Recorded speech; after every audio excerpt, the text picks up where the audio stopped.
Good morning po. Tayo po'y mag-aral ng salita ng Diyos, the book of Isaiah, chapter 40, verse 28. Hindi ba ninyo nalalaman, di ba ninyo naririnig na itong si Yahweh ang walang hanggang Diyos? Ang siyang lumikha ng buong daigdig, hindi siya napapagod. Sa isipan niya'y walang makakaunawa.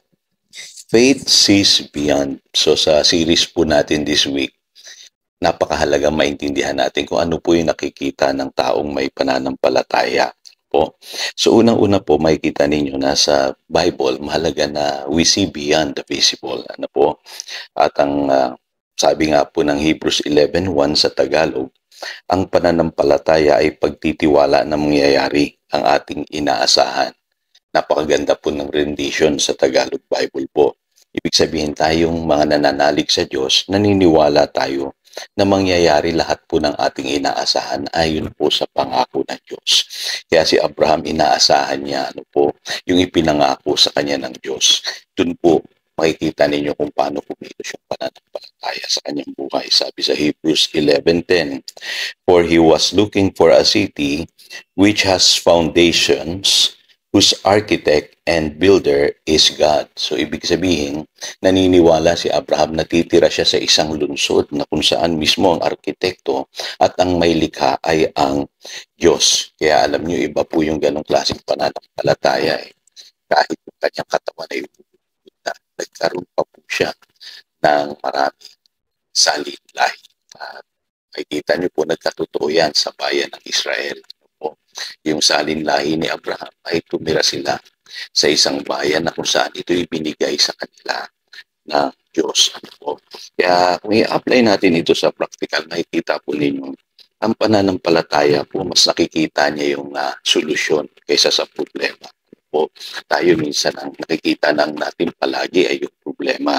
Pero kung ikaw ay may pananampalataya, mas nakikita mo na meron palang solusyon sa iyong problema. Pangalawa po, ang nakikita ng taong may pananampalataya ay yung mga obstacles sa buhay, yan ay pwedeng mawala. No, obstacles can be removed. Kaya sa Matthew chapter 17 verse 20, alam ko familiar kayo sa verse na ito. Ang sabi po rito, "If you have faith as small as a mustard seed, you can say to this mountain." Pwede daw po natin kausapin yung bundok. Ang mga tinutukoy na bundok dito, yung ating mga problema yung mga obstacles doon sa vision or sa ipinakita sa atin ng Diyos sa kanyang mga pangako. Ang sabi rito, "You can say to this mountain, move from here to there, and it will move. Nothing will be impossible for you." Kita po ninyo kung paano po mag-encourage ang Lord, kung paano niya ini-encourage yung mga believers. Tayo, nothing will be impossible for you. So ano ibig sabihin yan, mga kapatid? Ano bang mga problema pinagdadaanan mo ngayon? Yan ay kaya-kayang alisin ng Diyos kung ikaw ay may pananampalataya. Itinin mo itong pangakong ito, kapatid. Pangatlo, nakikita ng taong may pananampalataya, God is always bigger than your problems. Mas malaki palagi ang Diyos. Hindi yung problema ang pinalalaki natin. Kailangan malaki ang Diyos sa ating buhay. Kasi sabi po nung binasa natin kanina, ngayon maintindihan nyo na ito, kung bakit ganito yung pagkakagamit ng mga salita na paglalarawan ni Isaiah sa ating Panginoon. Sabi niya, hindi ba ninyo nalalaman, di ba ninyo naririnig? Ibig sabihin, maraming tao hindi nakauunawa dahil wala silang pananampalataya.